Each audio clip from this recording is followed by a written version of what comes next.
when we ask them that, do you want alcohol or not? Like, should we take out the alcohol? They get really offended. Exactly. I purposefully vomited after that. I'm like, bro, I won't do that again. I'll ask. Why are you slipping? You know what I mean? Yeah. So You just have to have like some people who you have to figure out life on your own. You have to do everything by yourself. No one's there to guide you. No one's there to give you a uni schedule. No one's there to give you like academic advising and study tips and career advising. You don't have your family. You have to navigate all these applications and interviews and resume and all that on your own. First year and second year especially are one of the hardest in university. So don't be discouraged. When I went into third year and fourth year, it was a breeze. Route memorization is not going to take you anywhere, and that is shallow processing. You need to do deep processing. And in order to do deep processing, you really need to understand the concept thick and thin. Hello, everyone. So in today's podcast, we have Aliya, who's a fresh graduate from University of Toronto, Scarborough, and she's here to share her experience and insights in how to study and how to manage studies and work at the same time. So yeah, can you briefly introduce yourself, like maybe about your background, like yourself, your childhood? Yeah. My childhood. Yeah. Maybe like, where did you live? Like where you were born? So I was born and raised in Dubai, but I'm ethnically Indian. And I came to Canada 2 years ago, international student. And I just graduated. I did a double major in neuroscience and human biology and a minor in psychology. And I have a startup. Startup? Damn, yeah. I don't know. Okay, we'll talk about it later. Okay. So yeah, I wanted to know about like what made you to decide that you want to go study in Canada. Like life in Dubai is way better than Canada. You know that, right? Absolutely. No tax, nothing. You just live your life there. Yeah. Yeah. Why did you decide? So unfortunately, Dubai is good for the rich. If you have money, Dubai is set. You don't need to move out. But education-wise, it's not the best. My siblings, my older siblings, they all studied in the UAE, and their top university is like maybe top 500, top 1,000. And here the top university is like top 10, top 20 in the world, right? Yeah. So, and you know, we as international students, we always have this dream of studying abroad, right? Canada, US, UK. So I've always wanted to study abroad, but one of the main reasons was also to immigrate to Canada, because in the UAE, even though I was born and raised and my entire family has been there for more than 30 years, actually. My dad has been running a business for 25 plus years, but they don't give you citizenship. Yeah, in Dubai, that's hard. Passport. Yeah. So it's like once you can't retire there, you know? There's no, they don't pay you pension. There's no free healthcare. After you reach 60, you got to go back to your home country. Yeah. So unless you have money or you're like a big businessman, you don't have a life there. So that's why we're here. Now, in terms of Canada specifically, because I wanted to go to the UK and US as well. My dream has been to go to Oxford and Cambridge since I was a child. Inshallah, for master's or PhD, we'll see. But the reason I came to Canada specifically is because of the scholarships here. The UK does not have a lot of scholarships. That's true. The UK hates international students. They reject people all the time. But Canada has been opening. International students have been coming like bees. Yeah. And now we have a housing crisis, right? So because they have been so welcoming, I was like, Canada is it. And UofT specifically had the Lester B. Pearson scholarship that I applied to and got rejected. Me too, the same, unfortunately. Yeah, but that was like, and not just UofT, but even I applied to 6 other universities in Canada, got accepted by all of them, backup to backup, just in case I didn't get in. The whole procedure is a whole another story.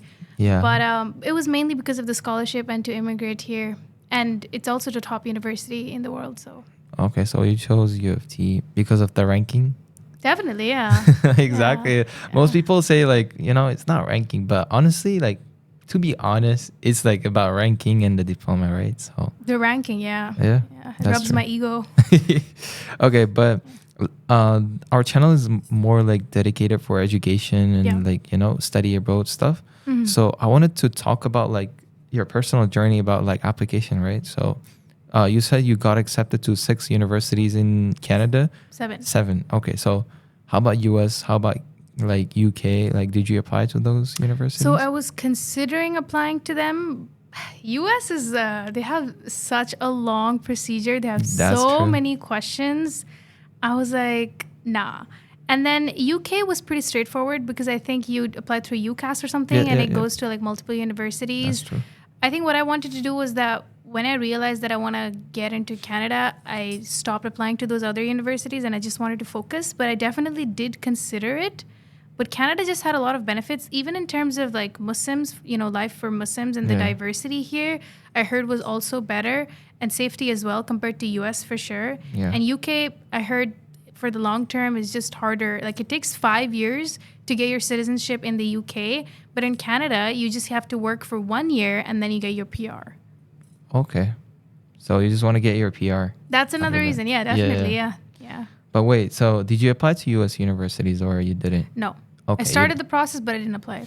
Okay, perfect. That and we have like currently I'm working as a school counselor, online school counselor at Cambridge International College, the high school that I graduated, and I'm helping those students to apply to universities, right? So I applied for many universities, and I also applied to Lester E. Pearson Scholarship, and I got rejected. It was so sad, honestly. Like I didn't even get an entrance scholarship from Scarborough. That's very hard. Did you get an entrance scholarship? Like how much scholarship did you get? So I got the entrance scholarship of 7.5 thousand and like 7,500, and I also got the International Scholar Award of $180,000.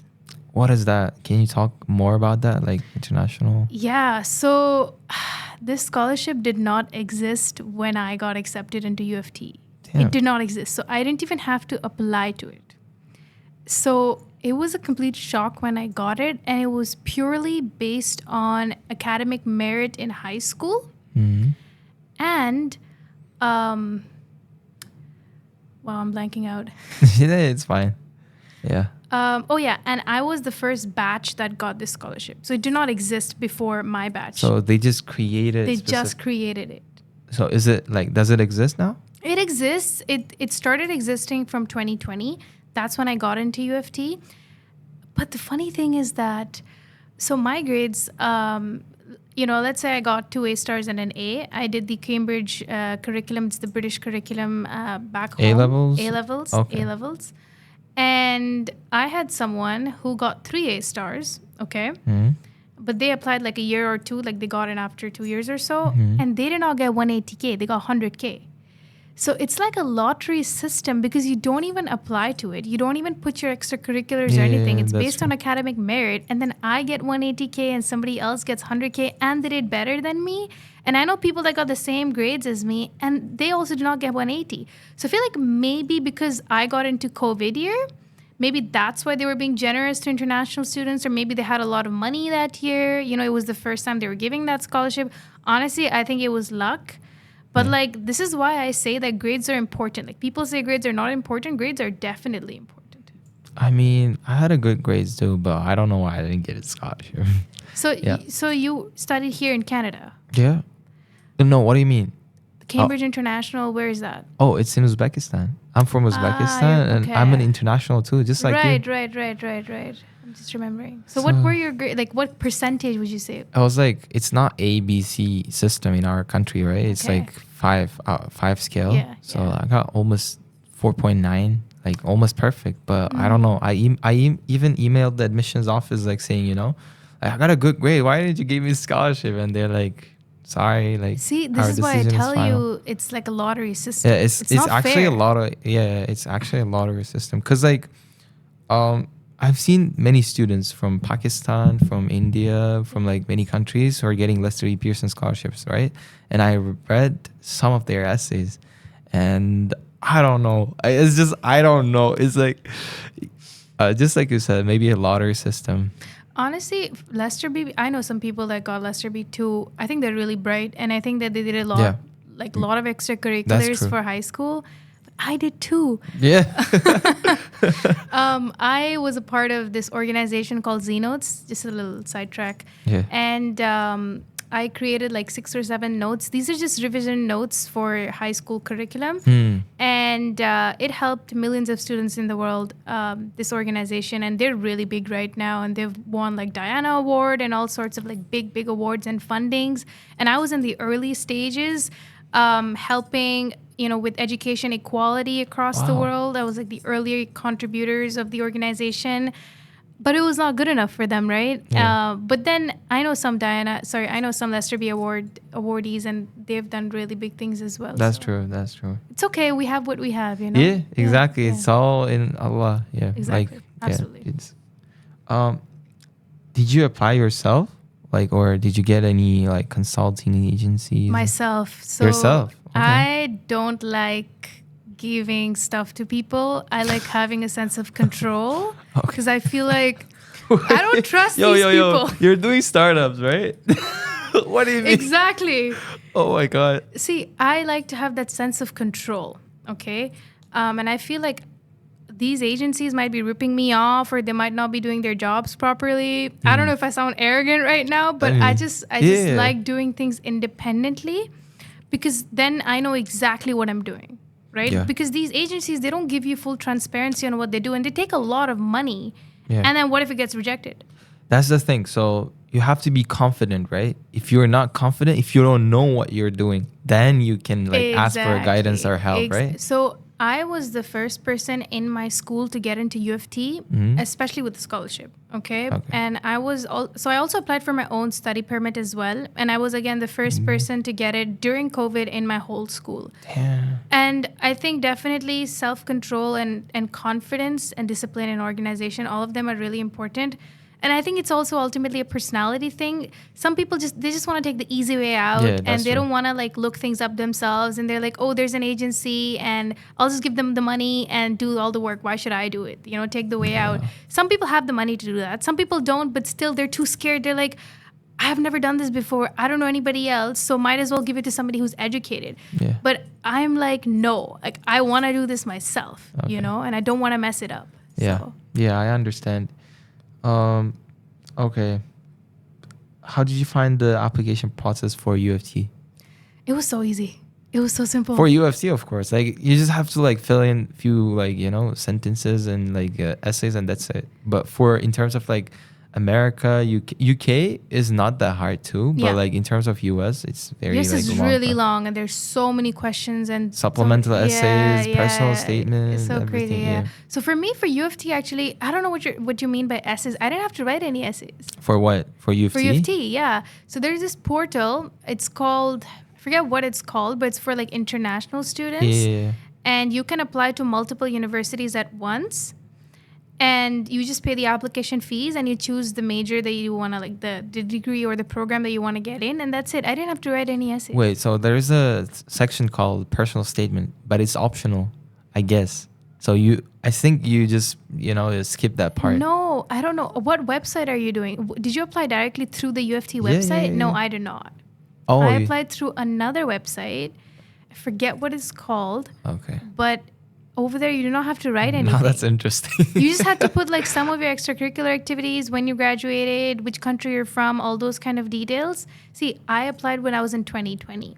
Okay. And I applied with a friend who also applied to Canada, and he's in Nova Scotia right now. We never had to submit any personal statements or anything like that. So there were 2 ways to apply. One is through the website, where you had to give a personal statement and stuff. That's true. But I found somewhere that if you're applying to many universities in Canada, then don't apply directly to one university. You have to do this application portal. Yeah, but that's the fee that you paid is more expensive than the direct website. I think so, yeah. Yeah. You pay $200? Something like that altogether, yeah. Yeah. Each university has its fees, and then on top of that, you have the portal fees and stuff. That's correct. Yeah, whatever. So we're done with the questions about the university application, because mainly our audience is 18, 20, about to apply to university. So they ask a lot of questions about applications. So we answered all the questions. One thing I would recommend to them is there are these webinars and sessions that keep happening, in countries. Definitely go and attend those. Yeah. because the connections you form and the people you meet, you even meet friends that are applying to the same university as you, and then you can apply together. And then now it's like you have a partner to like proofread and stuff. And I think that helps a lot, even in terms of looking for roommates and stuff. For sure.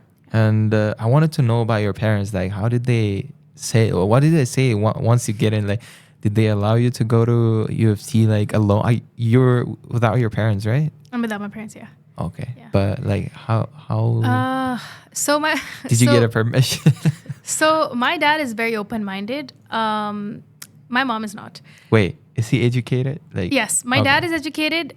My mom, not that much, right? Now So I understand. we're from a very tiny village in India. Nobody's really heard about it. The state is called Orissa.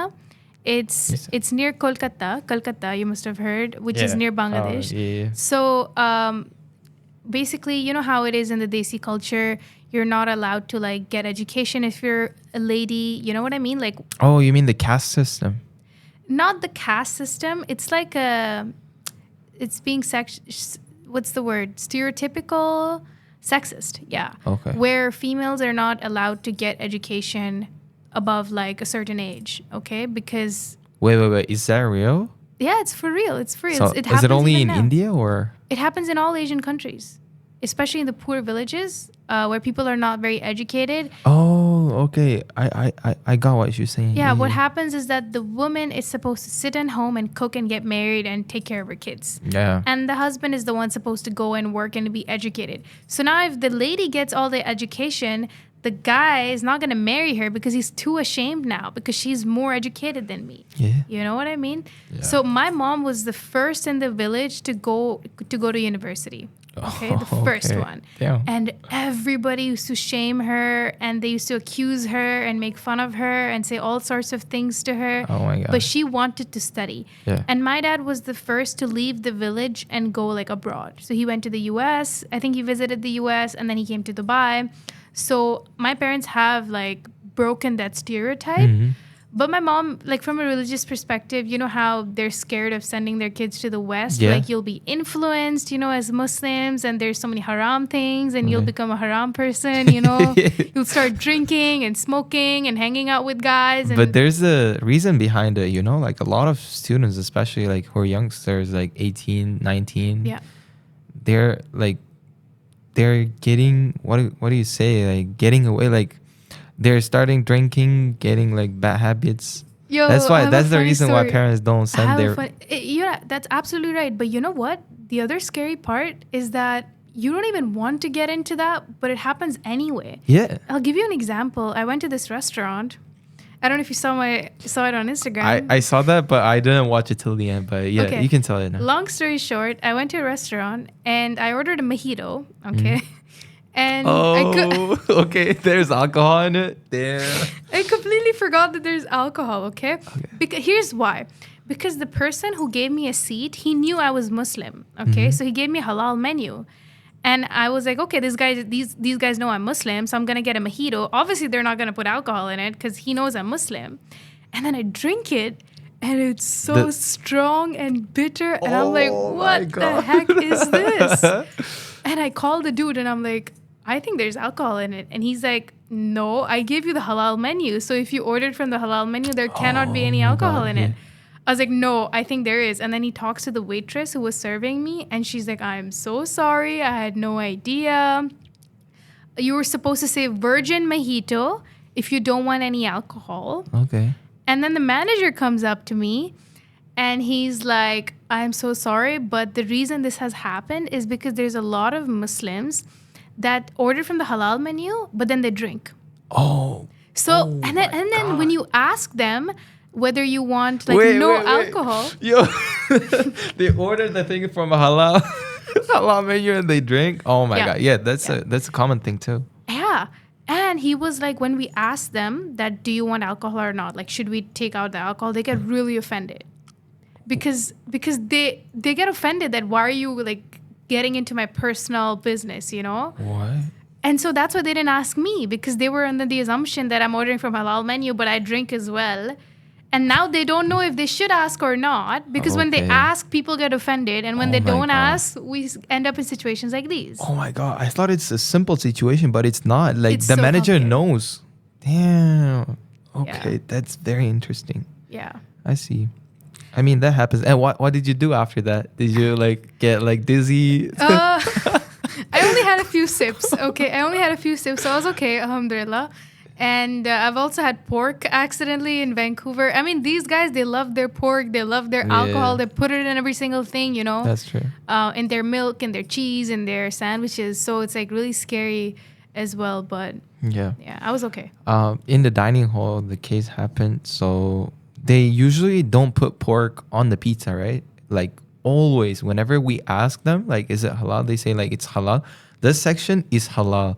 They're like, okay.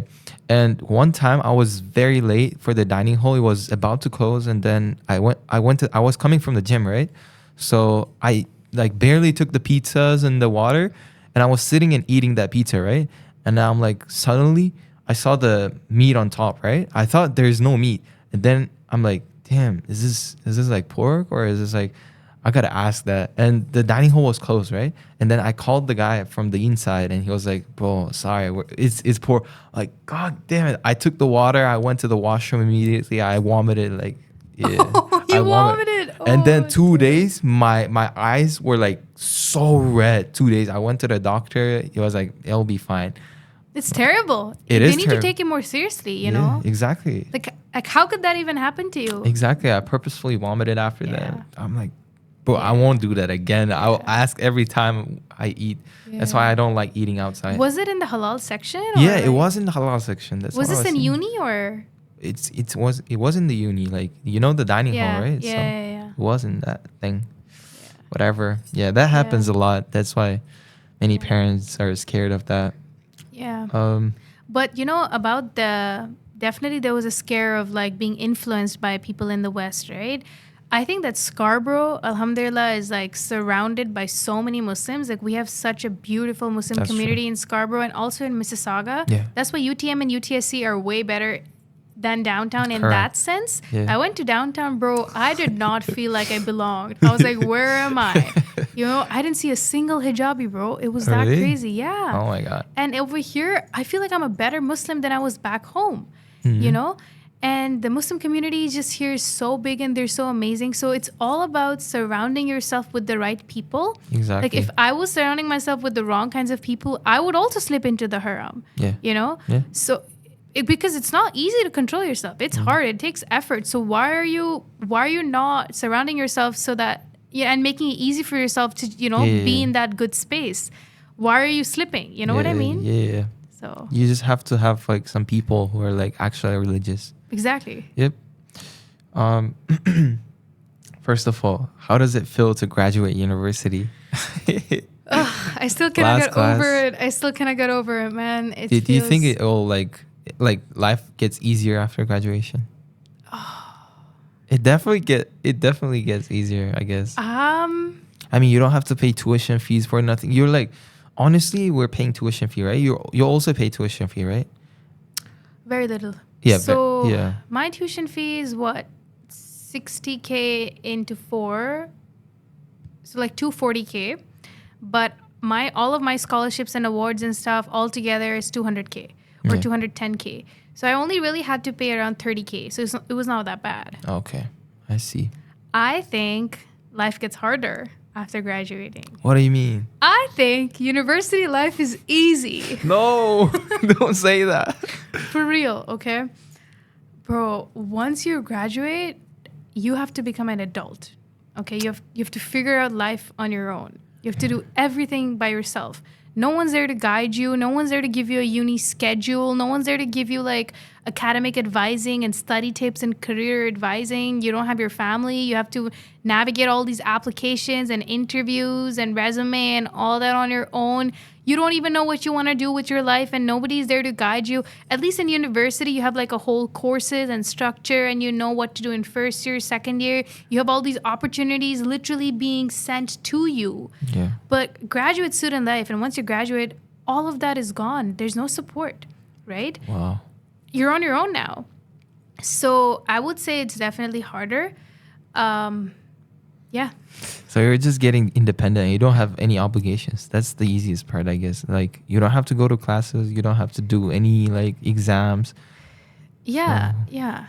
But like, I would say that uni was easy for me because because you did A levels, of course. exactly, bro. For us, Yeah, for international students who didn't do like our system was local system, right? It yeah, was not. It was totally different from A levels, from anything.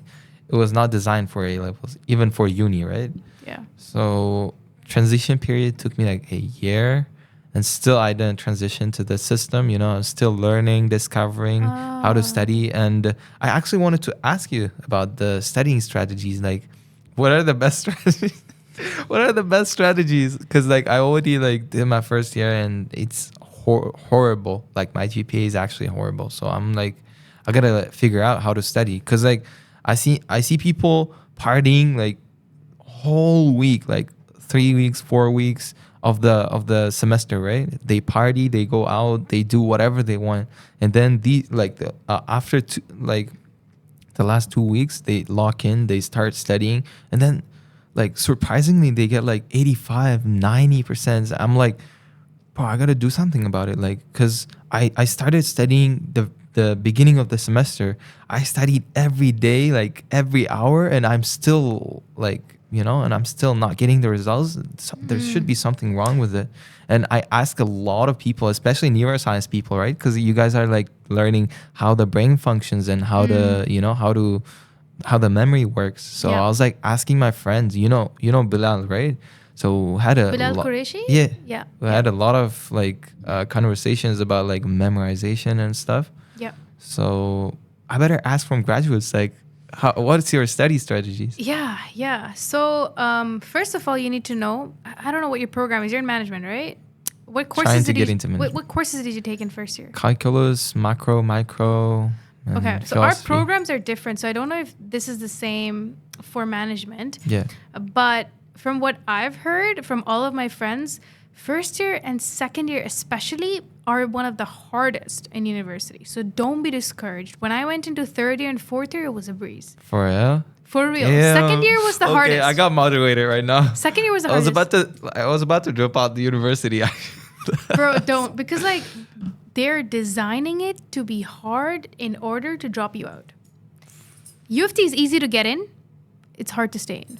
Sure. That's what I heard. And they want to, like, you know how UofT has such a high ranking and stuff? Is because they try to keep all of the smart students in. Yeah. And they try to, like, drop out the ones that cannot stay in. That's how true. they maintain their high GPAs and high, like, ranking and stuff, right? I've seen 3 students dropping out after the first semester. So back on topic, what were we talking about? Study strategies, Yeah, right? strategy. Yeah, so I just want to like console you that things will get better, definitely, inshallah. Inshallah. I don't know about your program, but it will get better. And there's so much I can give advice to. Number one is study smart, not hard. How? I don't study throughout the semester. That's the thing. How? Like, how do you manage to? So what I do is I pay attention during class. So you go to classes at least. Definitely. Those guys that I'm talking about, they never went to any lecture, not even one lecture. Yeah, that's completely fine as well. So then they must be doing their readings. Yeah. Yeah, textbook readings. Textbook. They say they ChatGPT. do past papers. Past papers, definitely. I don't know if I never did any past papers. I didn't even know that was a thing. But definitely for calculus and stuff, you definitely have past papers and stuff, right? For us, they don't reveal it.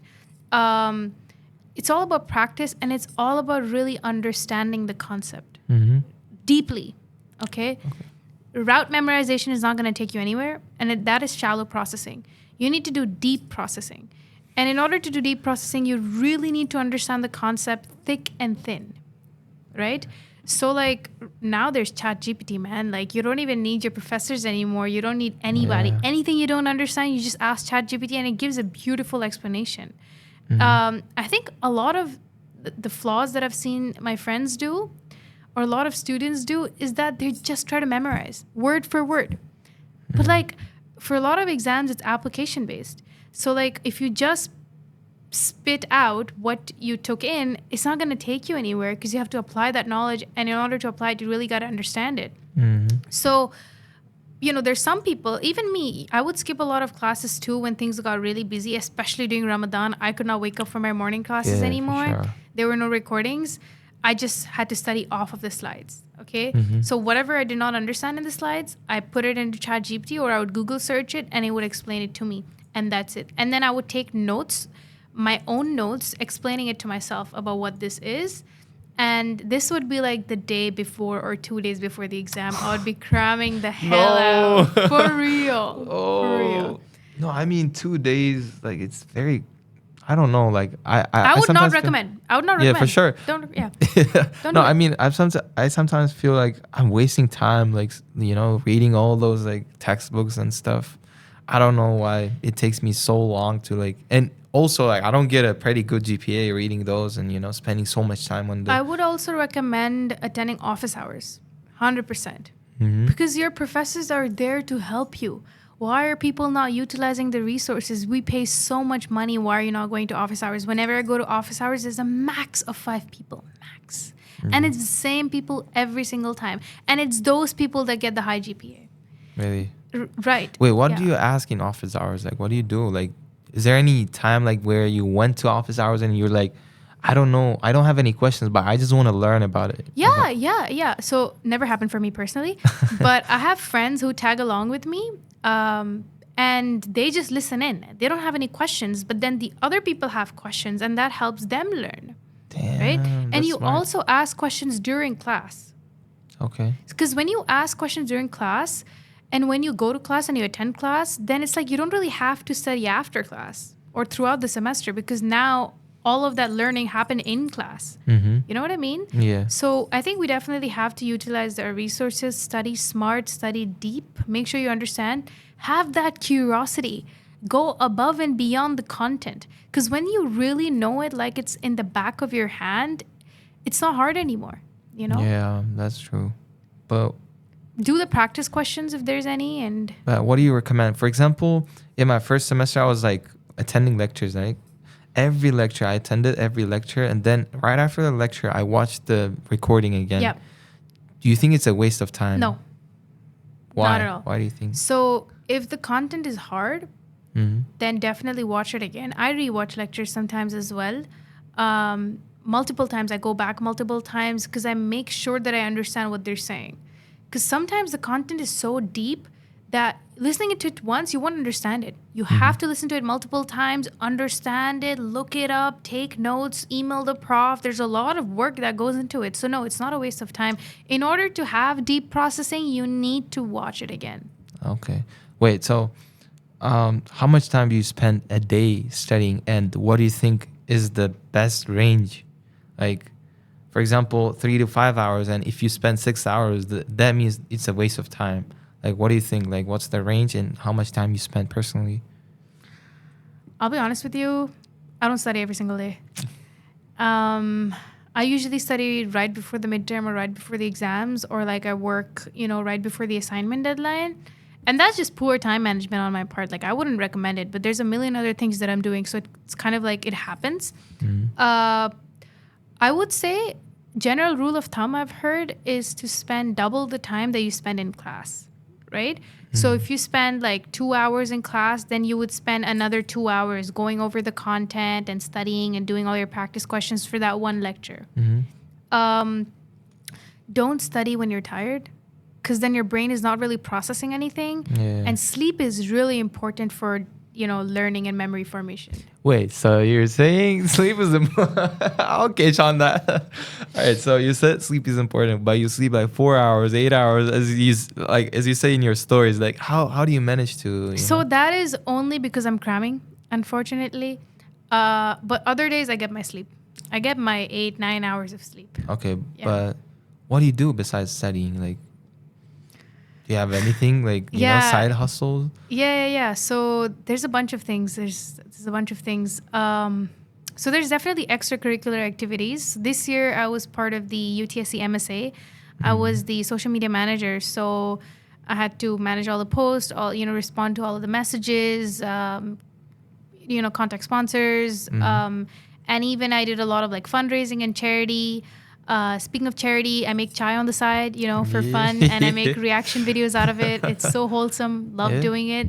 It reminds people of home, and it educates people of the culture. And they're like, what is this chai tea, You should have brought it to our podcast. I should have. I was thinking about it. Sorry. It's fine. Next time. And that's that. Then I also have...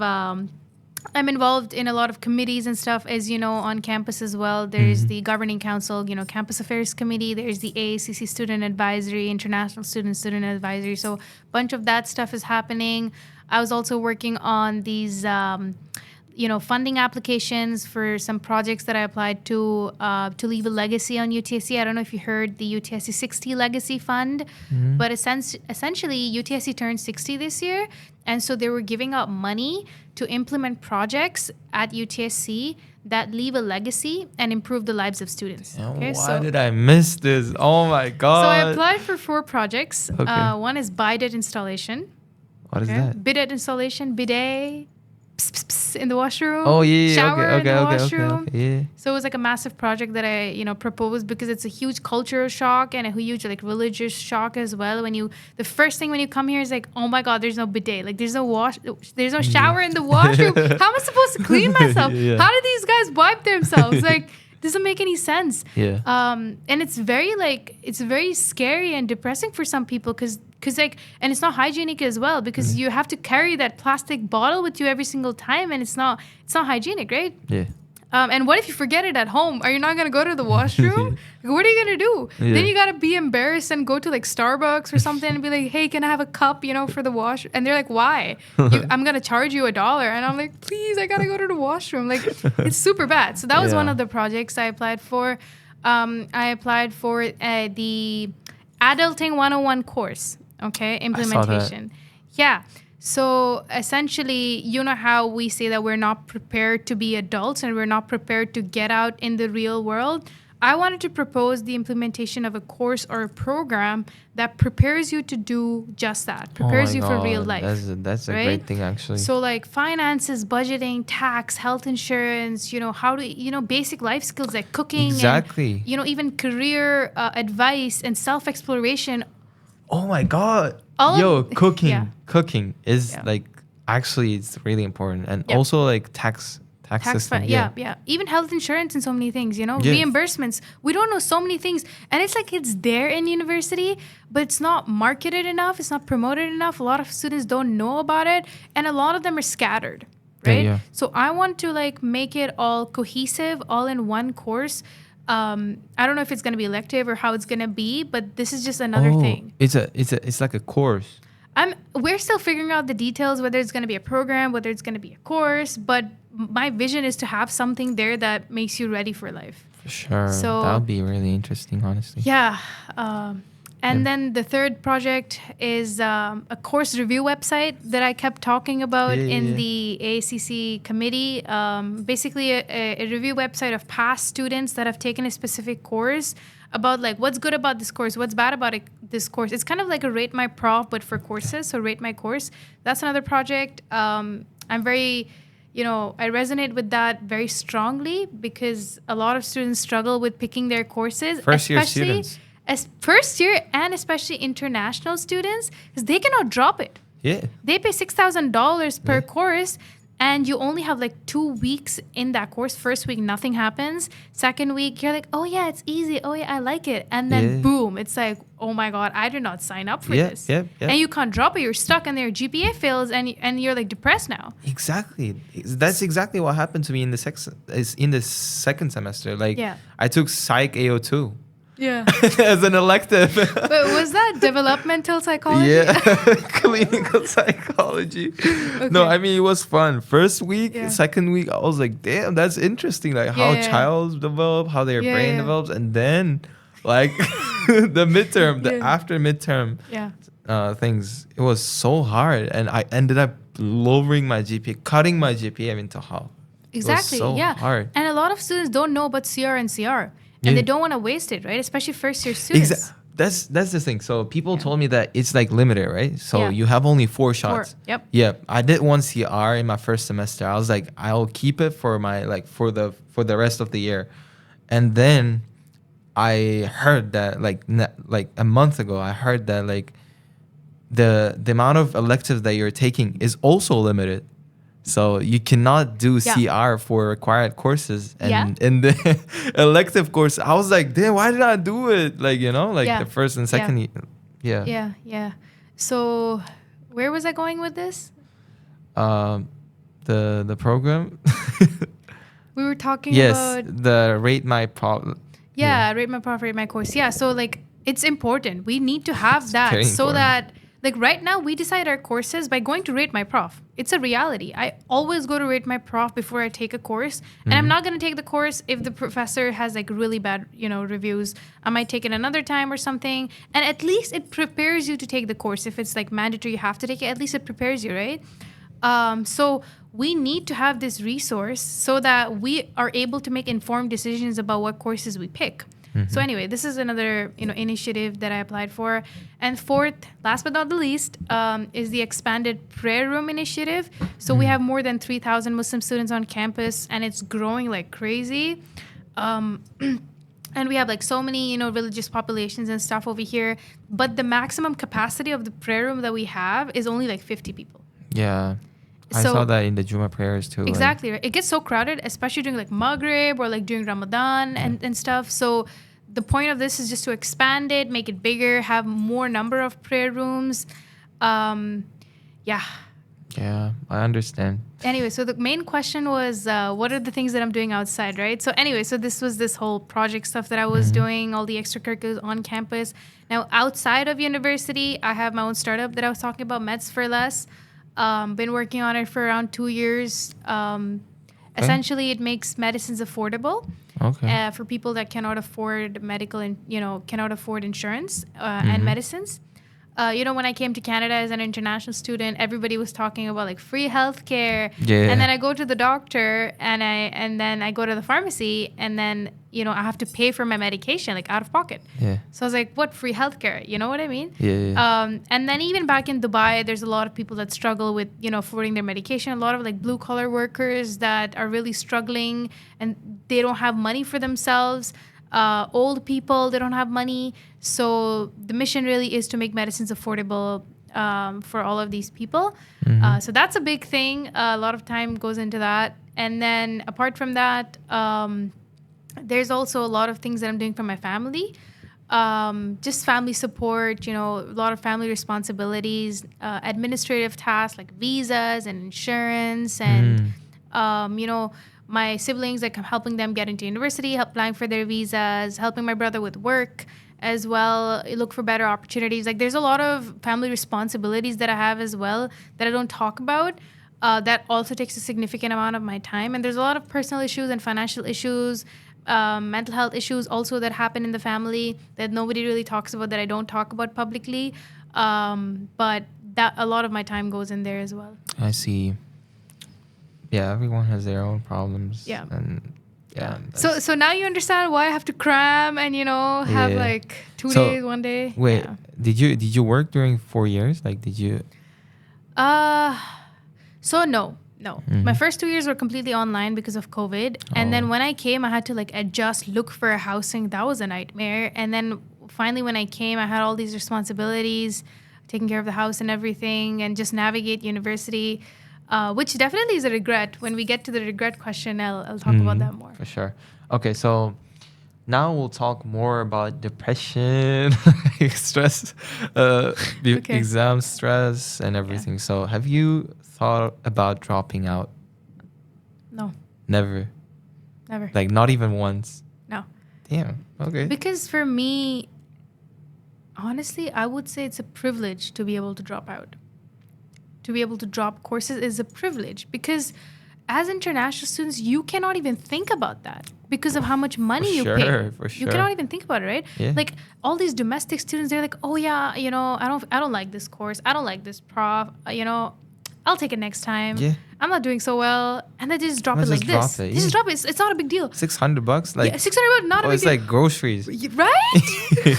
It's like Bro, we pay groceries, bro. $6,000. I cannot even imagine dropping course. It's never an But option. it's a dream for It's a dream. it's a dream to drop the course. Exactly. It's not like we don't even think about it. Like it's like not even. It's not there. It's not an option. For sure. So like and because I have this scholarship, alhamdulillah, I've been so blessed to have like 200K worth of scholarships. I can't just leave that. I can't just drop that. Yeah. Right? So, and it's like I came to Canada as a student to get my education at a top university. I cannot drop out. I will do whatever it takes, fix myself, fix my discipline, God damn. you know, seek help. I But need I will that not mentality. drop. I will not drop that out. mentality now. You know, and it's like God has put me into this position, and everything happens for a reason, and everything is already written out for us. And you know, we can do dua, we can change our faith as well. And it's all about the mindset. You know, if you think that I cannot do this, you know, I'm gonna drop out. Oh my God, this is so hard. You know, let me just transfer to another university. You're not gonna be able to do anything. But if you say, no, I got this, I can do it. You tell yourself you can do it, and you can do it. You know. Yeah, for sure, definitely. So, yeah. Oh my God, that's really motivating, actually. You can do it, Abdullah. Like, Yeah, for sure. and but you know, like, my brother's at the name is same also time- Abdullah, by the way. Really? My oldest brother. mashallah. Yeah. So yeah, like actually for international students, coming from my side, right? So tuition fees, housing fees, food, GPA, work, PR, what else? Like you're So an much. adult, you don't Yeah. have anyone. Imagine no relatives, No relatives. no one else here. Yep. You don't even know Urdu. For example, if you know Urdu here, if you speak Urdu, like you can like easily talk to people, right? Like half of the population here is like speaks Urdu. Yep. So that's what I was saying. So I don't know anything, and you're not even at zero. You're like minus like -1, because like whenever you go somewhere, whenever you apply for a job, they're like, "Oh, are you an international student?" I'm like, "Yeah," and they're like, "Oh, okay," and then they're not responding. They're not replying. I'm like, "God damn it, this is real issue." So. Yeah, that's probably like it's not. I know that it's not. I always remind myself. I started actually. It was not always like first semester. It was so bad. I was so depressed, and then I started like thinking, you know, like Allah sent me here. Like I'm the only person who actually studies at University of Toronto from my high school. I'm like, I gotta do that. Exactly, you Yeah, have and the my feeling, parents. right? I'm Yeah. the first student, first generation, very first generation. Like in 7 generations, nobody studied in my whole generation. Mashallah. Imagine I'm the first person who like broke the chain, you know. And Yeah. after me, like I have siblings and everyone. Now they're like about to study, you know. Like I made it possible for them. Your inspiration. Yeah. Yeah, that's what I was mashallah. saying. Yeah. So So you can't, right? You have that responsibility For now. sure. People are watching, right? Yeah. You have that And pressure. no, that's the thing. Like besides that, I have a lot of like people who are actually watching me, right? Like a lot of followers, for example. They got motivated because like my SAT score, my like certificates were not that good, and I actually made it possible for international students. You know, I opened a path. I actually 3 or 2 of my students got into UofT with 100K scholarship, and Mashallah. which is very like Yeah. inspiring for me because like I didn't get that scholarship, you know. Yeah. Yeah. But you're enabling other people. Yeah. You know? Yeah. I always think about the future, of the life after graduation. I don't have to think about the tuition fee. That's Yep. all that matters for me right now. Because the biggest expense that I'm doing, like I have right now, is like tuition fee, right? You know, it makes sense that you have thought about dropping out. And when people think about dropping out, is because you don't have that scholarship. So Yeah. one of the main reasons is not because you're not capable. It's because you don't have the money. Yeah. How are you going to get the money? Yeah. Even if you do 5 jobs, you're still not going to get the money. That's the thing. Right? And these guys barely have any scholarships like in course for international students. So now you got to like find external organizations to help. So like for your situation and people in your situation, it's a completely valid reason to drop out. Yeah. But I would recommend, you know, transferring to a different university or maybe taking a gap year. Yeah. Money is Yeah, hard, I get it. But I'm just trying, you know, at this point I'm just continuing. Like nothing else. I'm not thinking anything else. I'm just, you know, continuing to study. And my parents are like, they're like chill. We didn't have serious conversation about the tuition for the next year. So I gotta see what happens. All right. So what happens for first year for you? Like, did you get any scholarships? I Or didn't was get it any completely out of scholarships. pocket? Like, Yeah, did your out of- parents pay out for it? My relatives, my parents, like Okay. they were all supporting together because like I'm the first person who's studying, Yeah, like right, yeah. getting higher education. So Yeah, but they know that this is the thing. This is gonna continue for 4 years, or yeah. I mean, I don't know. This is a real problem. Yeah, It's that's a real problem. I know that, but yeah, And you know what the sad reality is? It just keeps going up every year yeah. by 2%. For real? When I joined, it was 56,000. Now it's 60,000, and it goes by 2% every year. For real? For real. And there's no cap. There's no cap. They can just increase it all the time. What the heck? And there's not enough resources. There's not enough financial support for international students. And Oh my god. and you know, we pay like 80% of their budget, right? Yeah. And they're not supporting us. And when we ask them, I've raised it to Principal Wisdom Teti, ex-principal. He just left, and he said that I said, why is it so high? You know, why aren't you reducing it? What support is there? He's like, it's because the domestic students have paid taxes and their families have paid taxes their whole life, and you have not. I'm like, we leave our families, we come all the way across the world, we pay for your budget. We pay taxes too, like. And we pay taxes too when we during come 4 here. years. Yeah, we pay taxes here too, you know. But they're like, no, their families have been paying taxes for their whole life. That's not valid reason. You know? That's not valid reason. And he's like, if you calculate it, you know, how much they have paid for, then that's why we subsidize it and stuff. I'm like, but we pay taxes too. That doesn't mean you charge us 60K. Yeah. You charge us, you know, maybe 10% more, 20% more, but like 8 times more.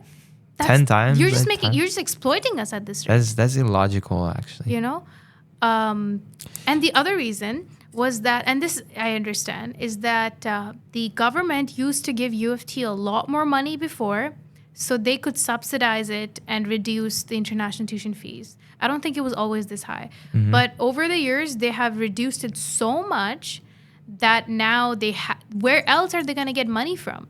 Because the government has a tuition fee cap for domestic students, so they cannot raise it that much. But there's no cap for international students. God, okay. So That's every the year reason then. it keeps going up. So government is not supporting them. They got to make money from somewhere. International students. God damn. Yeah. Okay, that's a real issue, actually. We're gonna talk about it later, maybe after the podcast. For now, maybe like we'll talk. Maybe we go to the next question. So, how to manage time properly? We're back to square one. Yeah.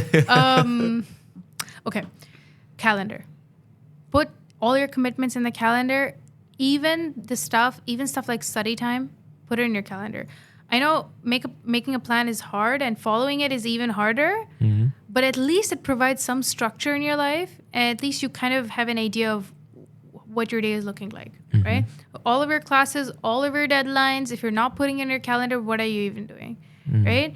I personally use Outlook calendar. I like it a lot.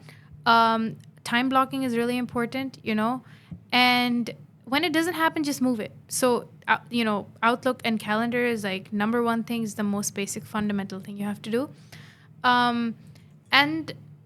And then after that, I mean, I feel like that's all I do in terms of managing my time. My time management is not the best. So you just follow the things that you put into your calendar. Yeah.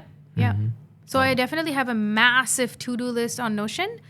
All of my commitments, you know, every single task that I have to do is on my Notion, and it's categorized. You know, this is my uni stuff, this is my family responsibilities, this is like my personal, you know, health, this is my, you know, social media, all of this stuff is there. And then I take these tasks and I put them into my calendar. And I put my meetings, and I put like, you know, this is when I'm going to shower, this is when I'm going to, you know, do this and that. I don't put every single thing because it's like too much work. Even planning is too much work. That's true. But like at least the basic stuff like prayer, the stuff you're sure about needs to be there. Okay. You know, you be like, this is emails, this is my study time, and try to be as specific as possible. It kind of helps as well. Or, you know, for some people what works is that I dedicate this day for this course, this day for this course. I find it difficult to multitask and switch between all these different courses on the same day. So I'm like, this is my focus day for this course. I'm not going to do anything else, you know? Okay. So, yeah. Got it.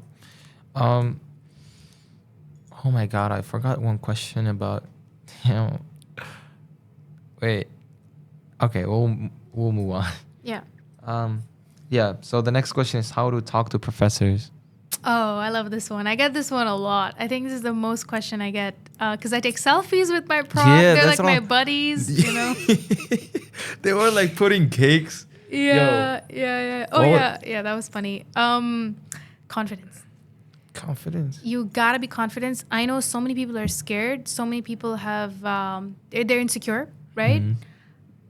Get over it. Like, so don't think about it. The thing is, fake it till you make it. Like, if you're thinking about it so much, you're like, oh my God, what are people gonna think about me? What's my professor gonna think about me? They're gonna judge me. That's not the case. They're literally here to support you.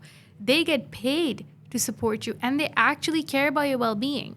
I don't know how it is at downtown or different universities, but UofT, like UTSC profs, I've known they're very welcoming, right? So it's all in your head. Like you're the one that's scared. You're the one that is stopping yourself from progressing. It's not them.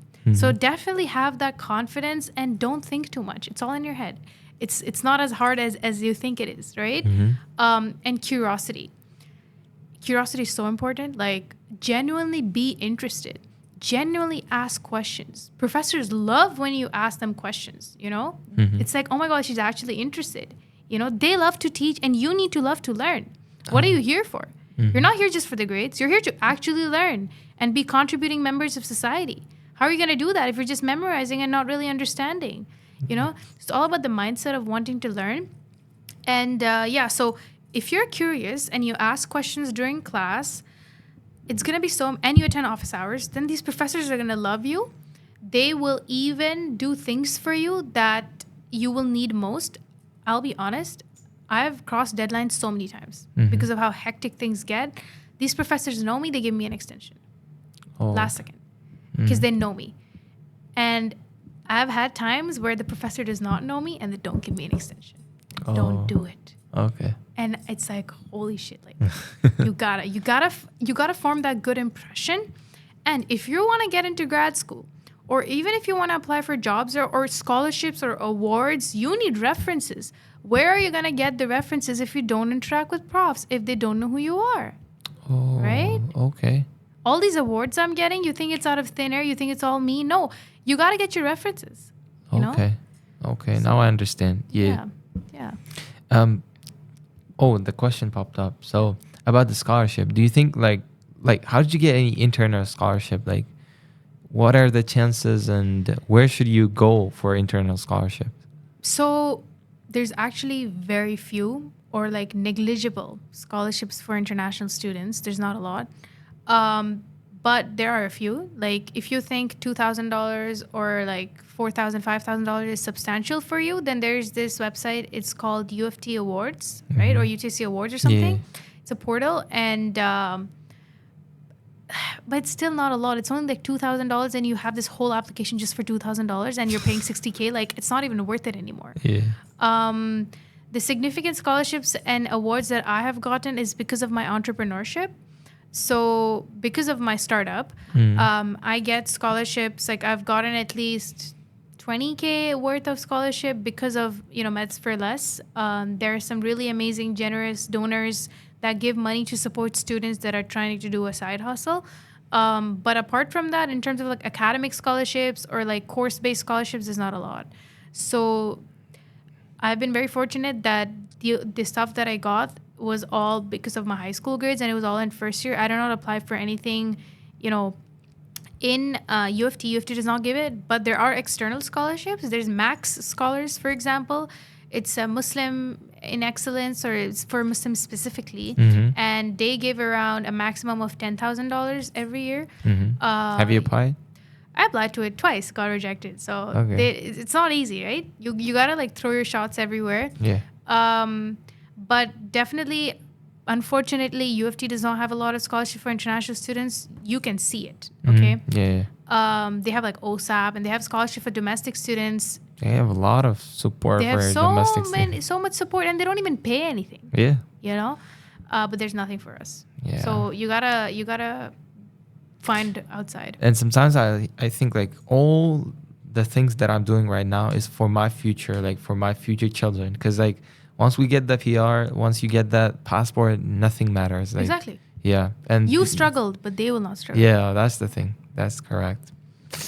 True. But I want to tell you, Yeah. you are still here. You got to keep advocating for international students. Exactly. I will do that. I was like, I got to make sure that like every international student knows what they're paying for, and we need to like reduce the amount of amount of tuition fees that they're paying. Even if they're not going to reduce it, at least make more scholarships. The amount of money that you're taking from us, use that to make more scholarships. Right now there are entrance scholarships. I'm not going to deny that, but there need to be more in-course scholarship as well. And there has to be a proper application process for it. Because I don't want to be rude, but sometimes the people that deserve it the most don't get it, and the people that don't deserve it, they get it. Because it's a lottery system right now. Yeah. And the criteria is not made clear. Yeah. Yeah. I get it now. Damn. Wait. One random question. Why are you so smart? You always like take notes. Like whenever we went to I remember we went to the ACC meeting, right? I was like, damn, I gotta learn note taking from this girl. Like, oh my God, she's so organized, you know? Like, how are you? So where did you learn that from? Honestly, there was this one girl in my high school. I used to fail my classes, bro. Like, I almost used to fail in high school, okay? I was the dumbest person ever. I was not always this smart or organized or whatever. I wasn't always like this. Sakina, shout out to you if you're watching this. But she was my true inspiration. She was the one asking all the questions, taking notes, athletics. She was everywhere, opportunities. I was inspired by her. I was like, I gotta be like her, you know? And then I started doing the things she did. I started learning from her, and I got that motivation. I was like, I want to be like her. I want to be like her. Yeah. And that's what changed me. And then I started using the resources, and it was like a mindset shift. I just changed as a person. And then after that, I just kept going up. And then it just became like a personality thing where I feel like, I don't know. I want to give it my all in everything I do. It's just a personality thing. Yeah. Even if I'm not interested, even if it's the most boring course and I hate it and I don't like the prof and everything, if I tell myself, I can't do this, whatever, screw this shit, man. No, I won't do it. But then if I tell myself, no, I gotta, like, I want to do this. I lie to myself even, right? And then you can do it. Like, you have to put it your all. It's really about the mindset. Okay. So, like, and then you also have to tell yourself, like, I've been sent to this world. I've been sent to this university for a reason. I'm paying so much money. I have so many people watching me, and like, I gotta make the most out of it. You know, one of the regrets is I felt like I still did not make the most out of it. There's so much more that I could have done, and you don't want to look back and be in that situation. God damn. Okay. You know? Yeah. Time flies like this. You're already in your second year. Exactly. Oh my God, that was a actual hit for me. Wait, so. How about social media? Like, what's your screen time? That's what I was about to ask. Oh, man. Private question. No, for real. Intrusion. Okay. Most students struggle with that. Personally, I also struggle with that. I always find myself, like, doom scrolling. Yeah. So, personally, I'm a content creator. So I spend a lot of time creating content more than consuming content. But I have also gone down the spirals of scrolls, tap, story. I personally feel like I think a lot of us do it because it's just easy. It's a form of escapism, right? When things get hard, the easiest thing is just to go on social media. And it's an addiction, right? Yeah. We all have it. I've had phases as well. And especially now that I've graduated, I'm a lot more on social media as well. My screen time is like 2 hours per day. What? Yeah. Wait, what? 2 hours? Yeah. Are you kidding right now? Wait, no, how? Because there's a lot of communication, definitely. But I go outside a lot and I post on my stories a lot. Oh my, wait. 2 hours? Yeah. Is that for real? For real. It was not this much. It used to be no, 1 I'm hour. not talking about it's not much. Oh, really? Wait, yo, are you kidding, Aliya? Really? You know what's my screen time? I thought it was a lot. No. I'm talking about Instagram specifically. Oh, Instagram. I mean, How about the overall? Overall is like 10, 12 hours. Yeah. Yeah, that's Now I more understand. I was reasonable. like, No, God, no, no, she's no, like no. so active on No. Instagram. She's like uses No, 2 no. hours. I'm like, No. okay, No. Yeah. that makes sense now. Yeah, it makes sense. Yeah, but wait, what were we talking about again? Social media and Social media. overcoming addiction. Yeah, oof, that one's super hard. As a student, like, bro, I took a course, okay? Favorite course. Love it. Psychology of self-control. We talk a lot about self-control and social media addiction and all that. There's a lot of strategies. Is it limited? Hmm? Is it a limited course or? Yeah, it's a C-level course. It's a psych course. So you would need Okay. some B-levels for that. Okay. But one of the strategies is definitely just throw your phone. Just like lock it away. Mm-hmm. When you're studying, lock it away. Give it to someone. It's an addiction. You see it, you want to grab it. Literally. So you keep it away. You don't even see it. You know, you distract yourself. Number one. Number two, like go on walks. Because Walks, yeah. it's so refreshing. I know in the winter it's hard, but right now, like in the summer or in the fall, so many of us, like we're in a whole different country, and it's so important for mental health just to go out and get out of your phone, get out of your house. Yeah. What are you doing? You're in your bed. Like, stop. I keep telling myself that. And then you get this rush of energy when you're away from your phone and you're outside. And when you're on your phone, it's so depressing. Like, actually, it's like fatigue, you know? Yeah. And you just want to sleep. And it's like so tiring. Exactly. Because you spend, and it's like you start your day and you're already tired. Yeah. You know? That's how I feel right now. Like Yeah. these days. Yeah. And so I would say, and I'm hypocritical for saying this, but don't start your day with social media. You know, plan your day out and use social media. I would say like maybe in the end of the day, but again, not during sleep time, because then it like disrupts your sleep. Yeah. Because blue light, right? But definitely there's so many things. There's also like, you know, there's websites that kind of block apps, right? Or there's app that block apps, you know. Even Instagram itself or a lot of social media platforms have like time limits, you know, even reminders. They tell you, hey, nobody really follows that, sadly. I think a lot of it is just keeping your phone away from you and seeking help. Like tell someone, like go to your friend and be like, bro, I can't, like just take my phone, take it away for this amount of time. And then you reward yourself afterwards. After you've done a significant amount of work. You know what I mean? You get your tasks. Otherwise, it's just addicting. Toxic. What's your favorite prof? Jason Brown. Jackson Brown? Jason Brown. Yeah. What does he teach? He teaches, so he's a human bio prof. He teaches human physiology, animal physiology lab, vertebrate endocrinology, but he's so much more than a prof. He's like my friend. He's my mentor. He's just truly, truly amazing. I've known him throughout my entire university life, and I was so sad I was graduating, and he was also like, I'm not gonna see you in class anymore, you know, asking questions.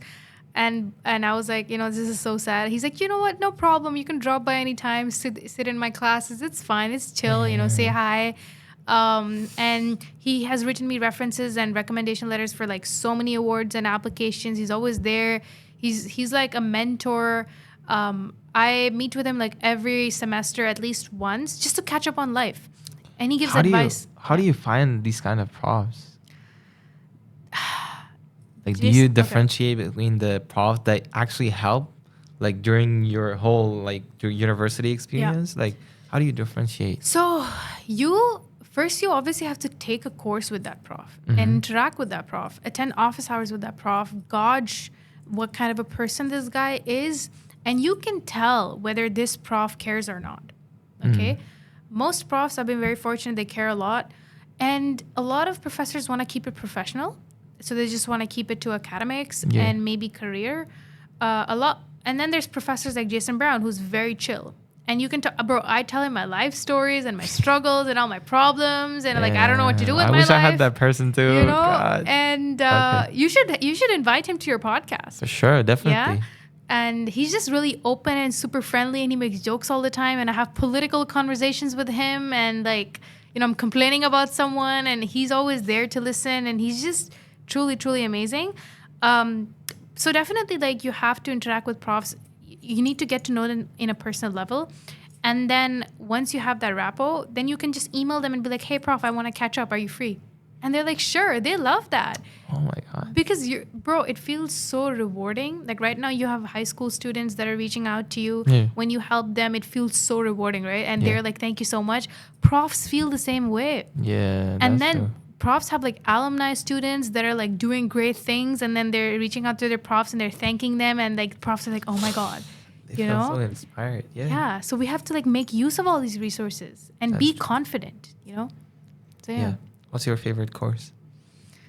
Psychology of self-control was definitely like eye-opening. I related at so many levels. That sounds actually interesting because psychology of self-control. Yeah, because I struggle with self-control. So Everybody everybody struggles. struggles with self-control. So like I was like, I gotta take that course. But another course that I really enjoyed as well is vertebrate endocrinology, because we had the best debates. I have not taken a single course where we debate, but this was like you debate in front of everyone, and the topics were so interesting. Like one of the topics was, so gender affirming therapy, like be a thing, transition and stuff like that. Because the course is about hormones, right? Yeah, so we were talking about like now I the understand. benefits and the harms of like hormone therapy and stuff, and it was a debate. Okay. And it was like really interesting and cool. And then there was also like, should street lights be phased out because light is bad for your sleep? And it is shown that light can, reduce melatonin levels. So should street lights be phased out? That's an And we had a interesting debate on that. Yeah. And then we had so many interesting debates. There was another one which was like, should peanuts be banned in high school or like in school because some people have allergies, peanut allergies? Yeah. So many interesting topics, all to do with hormones and physiology. And it was like highlights of my university career. So definitely recommend that to anybody in human physiology. Sure. Most difficult course that you took? Computer science. Wait, did you fail any course? No, Never. never. Okay. I almost did though. Did you pass? I passed. Okay. Yeah. That's what matters. And then, oh man, this is a story. So like this was one of the most stressful periods in my university. And this was macroeconomics. Oh my God, don't say that. Don't say that. I took this course this semester. I barely passed. Okay. I did really well in micro. Okay, I got like an 85. Okay. Oh my God. So and I was like, yeah, I like economics. I want to like at least minor in economics. I took macro and I had a lot of fun too, but I got sick during the final, and our final was like 60% the weightage, 60. And it was so crazy, and I felt sick, and then I wrote the exam anyway, and I was like, that was the worst exam I wrote in my whole life. Mm-hmm. I'm gonna fail the course. I was so sure I was gonna fail it, and I got my grades, and it was like a 55 or like a 50 or something, and Thank God, because most people, you know what they say? They're like, I got my grades back and they're so horrible. And you ask like, what was that? And they're like 75. Like, yo, chill, bro. I'm just barely passing the course. You're getting 75 and you're sad. Shut up, bro. I mean, I'm sad when I get anything below an 85. So like, I understand. But this course was like, it was traumatic. Yeah. And then I petitioned. It was the first time I petitioned to make it a CR and CR. Because I already got my grades. Oh. And even before my grades, I applied for the petition, but they took 5 months to get back on. For me, it's like 6 months right now. For the grade miscalculation that I have I had in my first semester, it's like 6 months right now. And I've been in registrar's office like 5 times, 6 times. I went there. I just asked like, what's happening? Like, guys, I gotta get my grades back. Yeah, it's insane. So it took 5 months, and then fortunately they CR'd it. Okay, so thankfully, alhamdulillah, that course did not affect my GPA. You're so lucky. Yeah. So yeah. Yeah. All right. So talk about more like depressing periods, or maybe like, that you had? Yeah. Which year was that, and what happened? How did you get out of that situation? Second year, definitely was really rough. I think second year was also like, I think in the end of second year, I also came to Canada. I think I went to Vancouver, and because my brother got a job there, and so it was like online, but I had no friends, right? And second year is always the hardest. And I was always cramming even then. Like, it's been like a pattern for me. So I think stressful periods has always been like final exam season for everyone. And especially when you kind of know that you're screwed, okay? And it's like you have the exam tomorrow and you still have like 5 lectures to cover, right? And it's the most stressful thing you can ever imagine. It's one thing to be prepared, as in it's one thing to finish all the content and be like, I don't know what's going to happen. But it's another thing to know in your bones, I'm not going to be able to finish the content. I have walked into final exams where I have not completed all the lectures. Oh. So it's the most horrific and most scariest feelings ever. Would not recommend. I still did okay. Alhamdulillah. How? That's is that a cheat code? What do you guys do? Okay. What do you guys do? Actually, no. Seriously, like. Okay, so when I don't watch the lectures, I at least go through the slides. I at least skim through the slides, right? And the same pattern. You Google search, because it's just a different form of learning. Yeah. Lectures are not everything. You can still look up and understand. And I feel like it's even better if you're looking up word for word if you don't understand and really trying to understand it. And then it's like when you cram, it's kind of fresh in your head, right? So I don't know, alhamdulillah, and bro, the exams just turn out to be easy. Like whatever I studied, they just turn out to be there. It might be different for you because you're like calculus, management. But yeah. Yeah. All right, let's talk about life after graduation. What are your plans after graduation?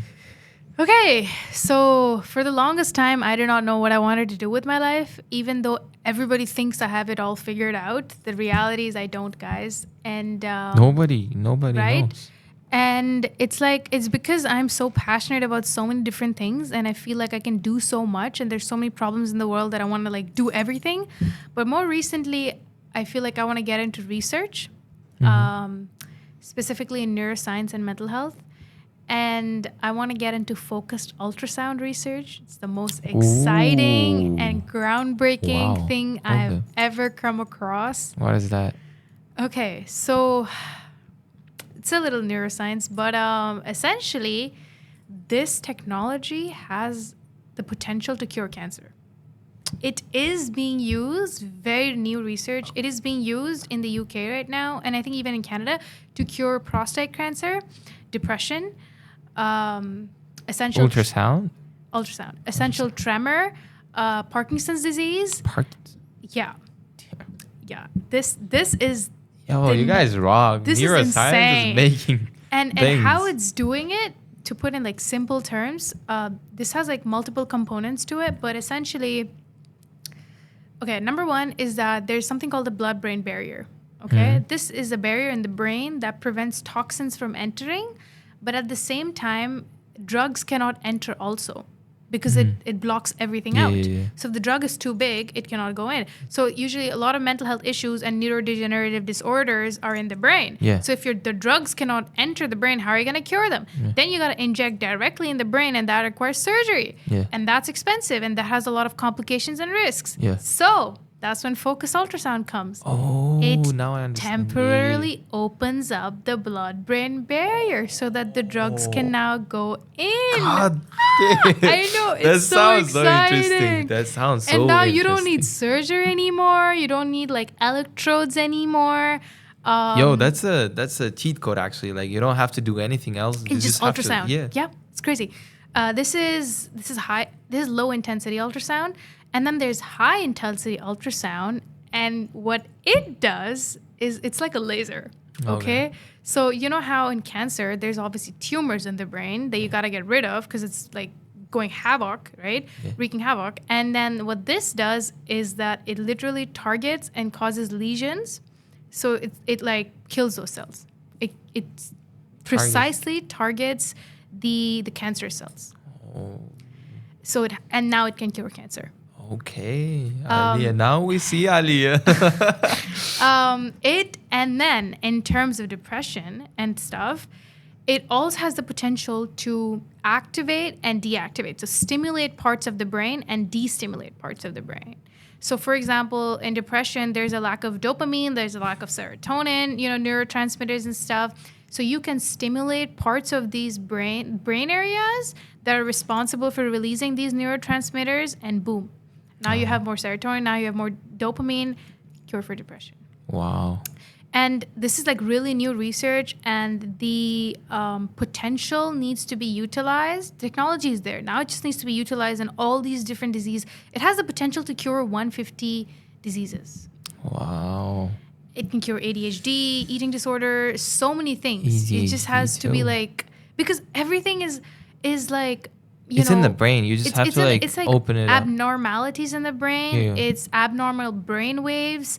Lack of like protein synthesis, lack of neurotransmitters, and this technology it can even be used as an imaging tool. Like it has so much potential.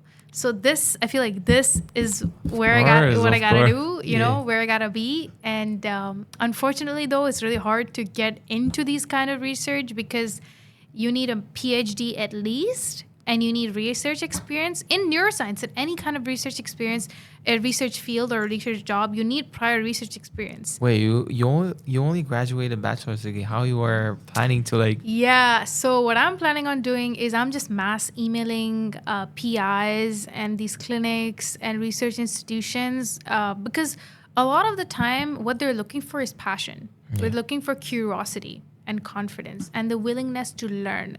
Yeah. And sometimes that's not even there in a PhD student, right? And I believe, and I could be wrong, but I believe that maybe I can learn and they can teach me. And if they're willing to do that, then I'm willing to even volunteer in the beginning, right? Get that experience. And I have good connections with my prof. So I'm going to reach out to my professors, give me some research experience. Let me work at your lab.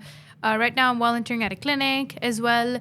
So, these are some of the things that you just have to like show that passion, get involved. And, as international students, I cannot even afford a master's right now. Yeah. Where am I going to get the money from? So I got to like look into scholarships and stuff. And like PR is priority, right? Yeah. Work for 1 year. And we have a like post-graduation work permit for 3 years. So why should I do a master's for like 2-3 years? Yeah, we have that. Yeah. So you can work for 3 years. You have a work permit, open work permit. You can work for anyone. Okay. Wow. Usually employers, like if you come from outside of a country and you don't study here, you don't get a post-graduation work permit. So the employer has to apply for a work permit for you, and they don't want to do that because that's a lot of hassle and money. Yeah. So because we studied here, we're so fortunate to have a 3-year work permit. So you can be in the country even without a job, but you have that work permit. Is that for UofT students only? Or? No, that's for anyone who graduates with a Canadian bachelor's degree. Okay, got it. So it's like, I should take this opportunity that has been given to me instead of getting a master's. You know what I mean? Yeah. So, yeah. All right. So we're moving to personal questions. We'll just skip some parts because like the time is also running. So yeah. What's the time right now? It's like 6 p.m. Okay. Is that all right? Yeah. Okay. So the next question is, what's your lowest GPA and from which course? Ooh. Is that macro or was that low? No. No? No, because I CR and CR'd that, right? So that doesn't count. That doesn't count. We don't talk about it. Yeah. Okay. My lowest GPA is B minus. Oh my god. And that was in was it computer science? No, that was molecular neuroscience, and only because I was 1 hour late to the exam. Mm-hmm. So I only had 1 hour to write it. Because of daylight savings, I got confused. So I was late to the exam, and so that was the only reason I did poorly. But I still ended up with a 70, and that's my lowest. So, alhamdulillah. All right, mashallah. All right, we talked about it actually. Okay. All right, let's talk about regrets during university years. Okay. Yeah. Ooh, I got a couple. So I regret not getting into research experience. And I used to be in co-op. I dropped out of it purposely because I felt like I don't need it. Feel like it's bullshit. Yeah, absolutely, bro. They're ripping me off. They're taking more money. $10,000? They're taking more money just for co-op. They're delaying my graduation for co-op. And I felt like I could get these opportunities without being in co-op. And nowadays, people are not even getting a job, even being in the co-op. Yeah. You know that, right? Yeah, yeah. The job market is so bad right now. Like, Yeah. even the people who are in co-op, they can't even get a job. Yeah. I talked to 3 co-op people. Yeah. They're like, bro, don't apply for a co-op. Like, okay. Yeah. But for some people, it's helped them a lot. Like Yeah, for some yeah. people, they do their co-op Yeah, it's there and then they different get a for- full-time job there. For sure. So for me, I think back then I did not like prioritize getting research experience because I did not think I was going to get into research. Because research is hard, man. Yeah. I thought I was just going to get another corporate job or something, but now it's like I want to get into research. I wish I had at least a little bit of research experience, you know? Just to prove people that you are, you know. Yeah, because a lot of the time experience really matters, especially for research. Another regret is I feel like I crammed a lot and I did not make the most out of the university experience in terms of learning. So I wish I was more present, I guess. I skipped a lot of classes too. Because I genuinely enjoy learning. So it's like when I skip or when I cram, I feel bad about it, right? So definitely like don't do that. And I think finally is even more extracurriculars I feel like I should have been involved in. I know I did a lot, but even more I feel What like extracurricular? like for example, I should have been or I wanted to be part of PNDA and BIOSA, especially PNDA. And I did apply for like 2 years and I never got in. So that's I guess very sad or like regret maybe not getting in. But yeah, apart from that, I don't really have any regrets. I think my GPA is okay. It could be way what is better. your GPA right now? We don't talk about that. Why? We don't talk about Is that. that 4.0? No, it's not a 4.0. It's not Alright. a 4.0. But it's high distinction. It's above 3.5. That's all. Damn. That's all that matters. Okay, mashallah. All right, now we move on to hook questions. What's your purpose in life? What's your real purpose in life? Asking the real questions, eh? Like, I want to do something big, like groundbreaking. Okay, like I know it sounds cliche as hell, but I actually want to change the world, or like that's why I want to get into ultrasound, right? Because that shit has the potential to cure cancer. It has the potential to do crazy things and actually change the world. Yeah. So I feel like my purpose or like what I want to do in life is definitely serve others, do this crazy something really big, and ultimately the purpose is to please God, right? And because what is this life for? It's for Him, and the way to do that is through serving His people, and the way to do that is to do groundbreaking research or intervention. So I would say, mashallah, yeah. That's a serving that's a others big is purpose. like, yeah. For sure. Imagine you were a millionaire by now. What would you do? Yo, your purpose is not money, right? Let's No. make it clear. No. It's not like No, being no. a millionaire, yaks and stuff. No, right? No, of course not. That's not fulfilling, bro. That's not fulfilling. Okay, I understand. Like when you talk to people who are actually educated, they don't think about money. For example, Professor Grinnell, right? Yeah. I was like, bro, you're earning 250K every year. Like he was like, have you seen him before? Like he walks in the jeans and he gets like a University of Toronto like given from the university like t-shirts to the lecture, and his boots like, bro. I'm like, bro, what's your priority? Like, tell me about it. Like, you earn 250K, you don't do anything. He has like 10-year-old truck, and he doesn't even want to change it. Yeah. I'm like, bro, chill. The thing is, we're very simple actually. Yeah. I mean, it depends, but for some people, they really go for the money, and money matters a lot. But for other people, it's really the rewarding feeling of inspiring people. When people come to you and they're like, you've made a change in your life, I look up to you, thank you so much, and you're like, that feeling is so indescribable, and it's like, that's why I want to do it. That's what motivates me to keep going. Yep. Yeah, it's not money, bro. It's not. I mean, money will go anytime. For example, in Dubai, like look at all sheikhs, like all billionaires, Yeah. right? One day, water, everything is gone. Yeah. Their cars, their money. I'm like, Yeah. Even in Yeah. the lectures, like Islamic lectures, I've heard a lot of things about billionaires and stuff. Like money does come and go. Even the family members, right? You cannot even rely on your family Yeah, members because yeah. like they're not like permanent, you know. Yeah, I will be honest though, money is important. Money is important. It gives you a lot of freedom and it can buy happiness, Yeah, but it's not everything. yeah. There's a lot more in life that money cannot buy, right? And Wait, do you believe in that mentality? For example, my father used to tell me that if you focus on yourself, if you actually care about yourself and like improve yourself, money will chase you, not you. You will not chase the money. Chase the money. Oh, Is that what you believe in, or do you think that I think it's both. You gotta put in the work. You gotta put in the work. You can't. Things won't fall out of thin No, air. of course. Yeah. Like my father used to tell me, like you have to work hard, and Yeah. then money will come to you. Oh, And yeah. yeah. Yeah, I believe in that. You Yeah, don't have to yeah. like chase money everywhere anytime. Like like you just have to focus on yourself, work on yourself, do the work, and the money will come. That's Do you believe in that mentality? yeah, but you also have to put in the work and reach out and stuff like that as Yeah. well. But there has to be balance. There has to be both. And yeah, personal branding is really important. And personal development is like super important as well. Sure. Yeah. So All right. millionaire question? No, No, we're done. Okay. we're done, I guess. Okay. All right. So the last question, the most Yeah. meaningful conversation that you had. Podcast now? Yeah, it is truly. You're asking the right questions. This was such an honor to be here. We're having Thank like you so really much. deep conversations. I haven't been invited to a podcast before or given a session like Sure. this. That's So- the real purpose for us. Yeah. Just It's asking very sin. enlightening, and you think about your own future and you ponder. So definitely, Reflection time. yeah. Yeah. Is that the actually?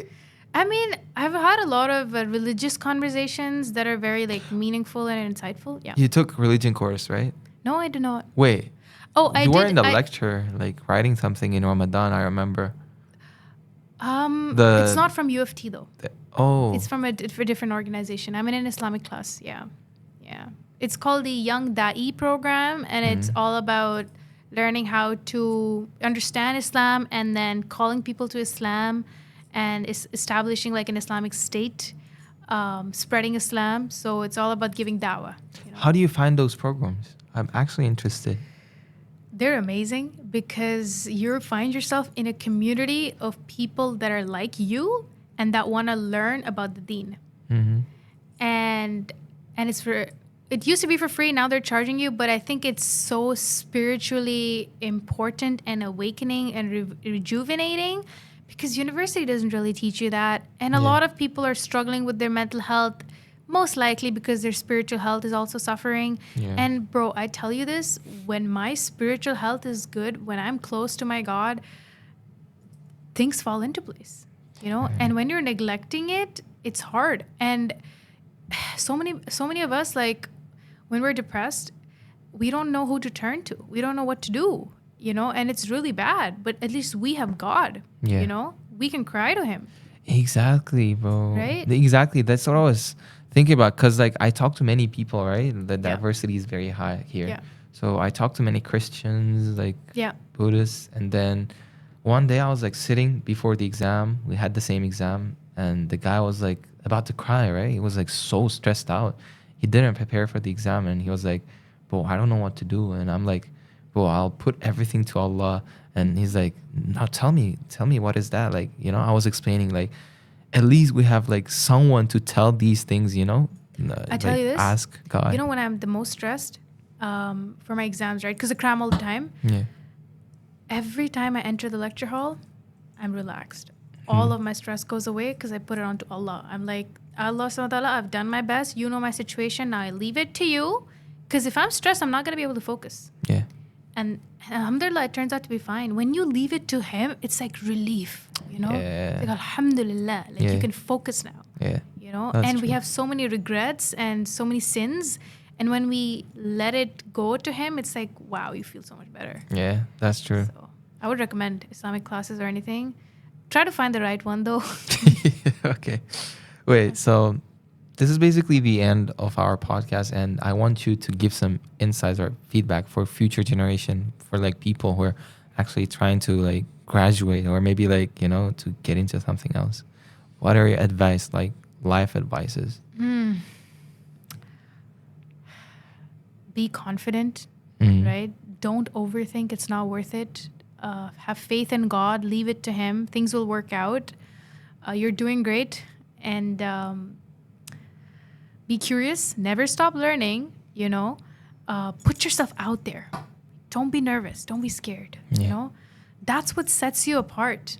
Yeah. That confidence, you know. Don't be part of the crowd. Exactly. Step out of the crowd. Defy the norms. Be different. I never follow norms. Yeah. You know, be abnormal. Let people think you're weird. So what? That's how change comes. You think people believe in all these startups? No, because the point is to disrupt. Yeah. You gotta disrupt to be different, to make a change. Oh my God, that's powerful phrase actually. Yeah, in that case, we'll wrap up our podcast for today. Thank you so much for insightful podcast and problem. conversation. We had a great time. Thank you. Yeah. Yeah. Thank you for having me. I appreciate it. Appreciate it.